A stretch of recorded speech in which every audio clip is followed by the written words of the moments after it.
Here's an anxiety hack you can use right now.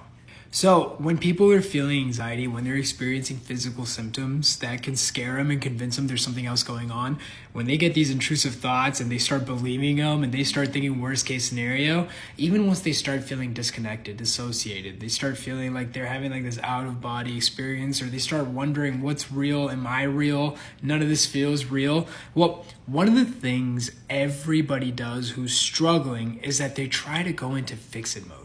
They try to figure all this out. Why is this happening?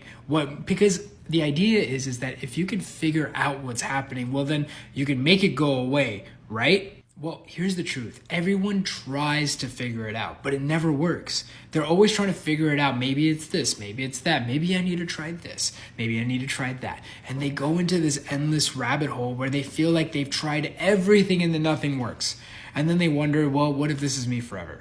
What if this is just something I'm always gonna have to deal with? Well, here's the anxiety hack. Instead of trying to figure all this out, why not? Why not just let it be there?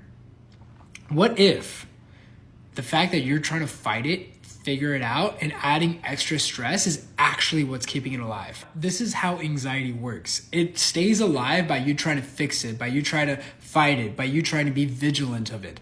But if you just let it be there without trying to analyze it, without trying to figure this out, while trying to figure out that no matter what happens, you're safe, it's good, well then what happens as a long-term consequence is that this ends up going away. Now, I'll be honest, that's very hard to do. One of the things that helps a lot of people is first understanding what's even happening. If you think that every heart palpitation is the onset of a heart attack, just letting it be there is not going to be very easy, and you're not going to be very compliant. A better approach is to really understand how does anxiety affect the heart? How can anxiety create palpitations or skipped heartbeats, and how getting everything ruled out by your doctor just shows that everything is good.